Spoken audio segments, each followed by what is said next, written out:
Karen's dad is really wealthy. When he dies, Karen will get a lot of money. I think she might get around $100 million. Isn't that amazing? I'm so excited.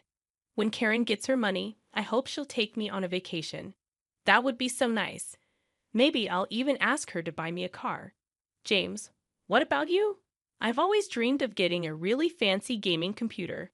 I wonder if Karen would buy me one. As they chatted excitedly, they didn't notice the look on my face.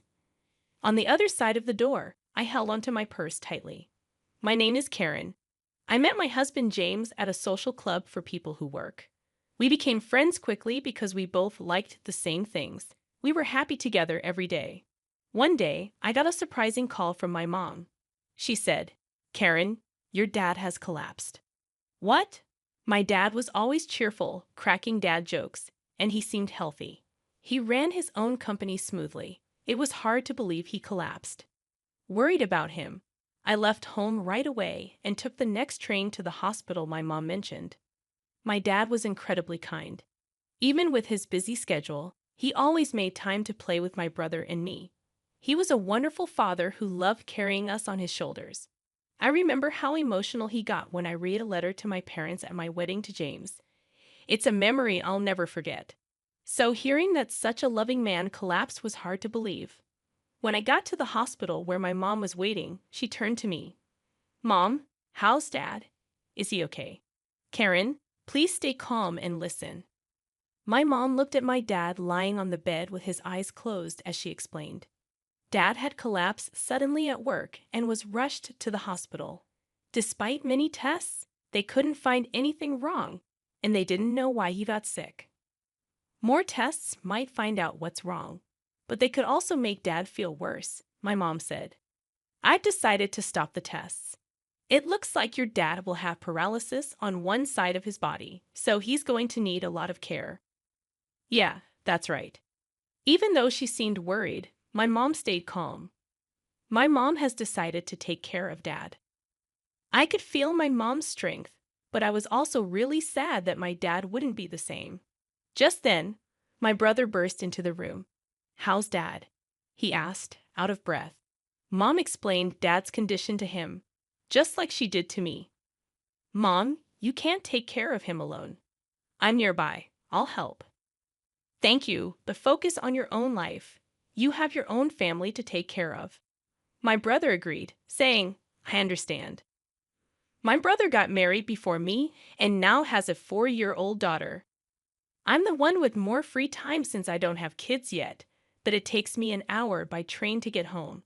Even though I'm far away and it'll take time, I won't leave everything to you and Mom. If anything changes with Dad, tell me right away. "Karen, did you tell John you're here?"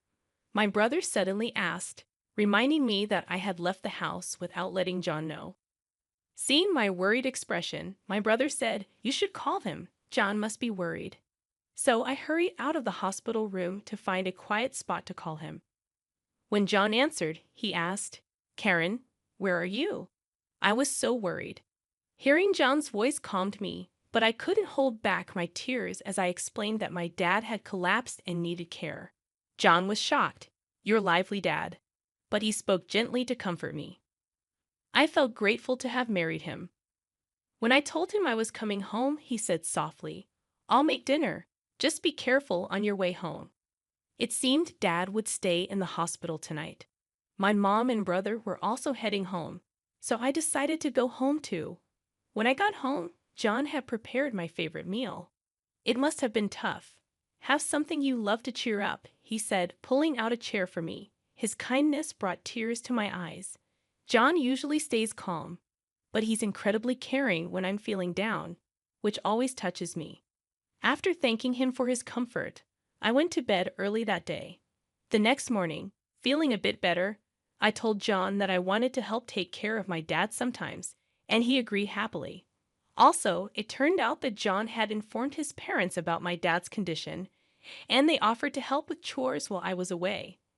I was surprised and grateful to receive such support from John's family to assist with my dad's care. When I called to thank them, John's mom chuckled and said, "Your dad is like family to us." You don't need to worry about a thing. When John's parents arrived at our house with smiles on their faces, asking how they could help with chores, I was surprised. They, like John, are usually calm and composed. Before I got married, I thought they were a bit distant, but maybe I misunderstood them.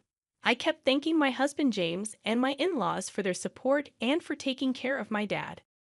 My dad used to talk a lot, but after the paralysis on his left side, he couldn't speak well. Luckily, he could still write since he was right-handed. He communicated with us by writing on a whiteboard. Even though he was mostly in bed, he lifted our spirits by drawing funny pictures and writing dad jokes. My brother also came to help, but it was mostly my sister-in-law who assisted.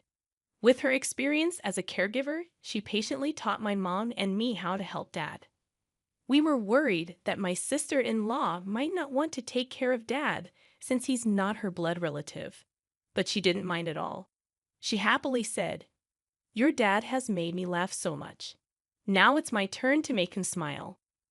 Seeing her enthusiasm made me realize that my brother had married an amazing person.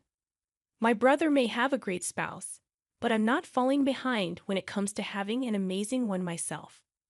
My whole in-law family supports me in taking care of my dad. Every time I go to help him, they ask how he's doing, and I'm really thankful for their care. But then I realized it might all be a misunderstanding, just by chance. One day, I left the house to go see my dad, but when I got to the station, I realized I forgot my wallet. Feeling annoyed with myself, I went back home. Usually, when I went to help my dad, my in-laws would pitch in with chores, so I thought they'd find it funny that I forgot my wallet. I went inside, got my wallet from my room, and went back to the front door. That's when I overheard a conversation between James and my in-laws in the living room. "So, Karen's dad isn't going to pass away anytime soon, huh? I'm getting tired of waiting." I couldn't believe what I was hearing. I stopped in my tracks, wondering if I misheard. Quietly, I tiptoed closer to the living room door and pressed my ear against it, listening carefully. "Anyway, how much do you think Karen will inherit when her dad passes away? It doesn't make sense for us to be nice to her unless we get a big share. Her dad is really rich. She's probably going to get more than 100 million, right?" Wow, that's amazing. I can't wait. When her dad passes, I hope Karen takes me on a vacation. That'd be nice.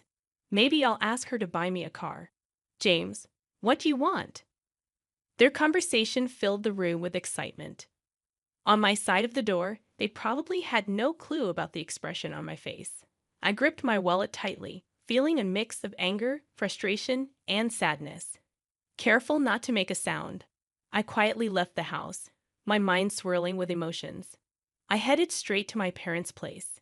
If I thought my in-laws were being unusually kind, now I realized it was all for the sake of money. My dad's inheritance was significant, but I couldn't bear the thought that my in-laws were eagerly waiting for his demise. Unable to clear my mind, I sat on a bench at the local station near my parents' house. The echoes of James and his family's laughter replayed in my head. I can't forgive them. Never. They're all foolish, just laughing away. I made a silent vow to seek revenge on James and my in-laws, who only saw dollar signs when they looked at my loving father. Despite hearing their greedy conversation, I played along, pretending I hadn't heard a thing whenever they asked about my father's health. I maintained my polite demeanor and thanked them as usual. I decided to take advantage of James and my money-hungry in-laws as much as possible. I spent more time caring for my father and dumped household chores on them without hesitation. My in-laws, eager for their share of the inheritance, gladly complied with my requests. I noticed their faces tense up sometimes, but I paid it no mind. About a year later, my father's condition worsened. Though the doctor assured me it wasn't urgent, I felt relieved. However, I informed James and my in-laws that my father's condition might take a turn for the worse soon. It seemed like the news they had been waiting for, evident from their barely concealed grins. With a calm demeanor, I handed them divorce papers and said, "Thank you for all you've done. Please, let's get a divorce." James and my in-laws were stunned. but I continued with the lines I had prepared. So James, mother-in-law, and father-in-law, you were all after my father's inheritance, weren't you? I heard everything. Mother-in-law wanted a vacation, father-in-law wanted a new car, and James, you wanted a gaming computer, didn't you? I can't stay with people who seem to be waiting for my father to die. The looks on your faces just now were truly ugly. It's like I could see your greedy thoughts of getting money when my father passes away. As I spoke, my expressionless face seemed to frighten them. My in-laws were frozen, and James, holding the divorce papers, was in shock, opening and closing his mouth. I had no reason to stay in that house anymore. You can send the divorce papers by mail, but if you don't, I'll get a lawyer. Please do it within a week, I told James before getting up. I grabbed the luggage I had prepared earlier and left our home. During the train ride back to my parents' house, I felt the gentle sway of the seat. When I arrived, my parents were there waiting for me. Since I had already told my mom about what happened, she hugged me tightly and said, "You did the right thing." It was the first time I cried in my mom's arms like that since I became an adult. The next day, James and my in-laws came to my parents' house. I decided to stay hidden and see what would happen. When my mom opened the door, James and my in-laws were kneeling outside. "We're here to apologize to Karen. There seems to have been a misunderstanding. Please let us apologize properly," they pleaded. "Misunderstanding? My daughter overheard your conversation. It seems you've been eyeing my husband's inheritance. I don't want to have anything to do with people like that." My mom sharply dismissed them. James persisted, pleading to see me again. "I can't let you see her because she doesn't want to. What she wants isn't your apologies, but for you to fill out the divorce papers. Have you done it? Hand them over quickly," my mom insisted. "Please just give me one more chance," James begged, but then the sound of a cane tapping caught everyone's attention from deep within the house. We all turned to see my father, leaning on his cane with the help of my sister-in-law. James looked shocked to see my father in person for the first time. With a whiteboard in his hand, my father had a message for James. It read, "I won't let my daughter stay with someone who can't make her happy. Divorce her immediately as she wishes." The message, written strongly, seemed to hit James and my in-laws harder than anyone else's words. They finally realized there was no point in arguing further. Slowly, James and my in-laws stood up. "I filled out the divorce papers. Here they are," James said, handing the papers to my mother. He promised to let me know once he filed them with the city hall. And then my mother sent him and my in-laws away. Emerging from my hiding spot, I said, "Thank you, Mom and Dad." My mother smiled gently while my father chuckled and wrote a message on the whiteboard. "A father's duty is to protect his daughter until the end." Seeing those words, I couldn't help but cry. Despite his paralysis, my father remained the same kind and caring person. I had initially thought he had changed, but he proved me wrong. He was still the dependable father who always put me first. "Dad, I hope you live a long time," I told him tearfully, and he responded with a grin. Since then, James has returned to his parents' house and seems to be living quietly. As for me, I've adjusted to taking care of my father while managing work. It's a busy life. But remembering how my father always made time for us when we were young, my brother and I never feel burdened by caring for him. Despite being half bedridden and losing weight, my father's laughter and love for dad jokes remain unchanged. My sister-in-law also finds joy in caring for him, and we're able to lead a peaceful life together.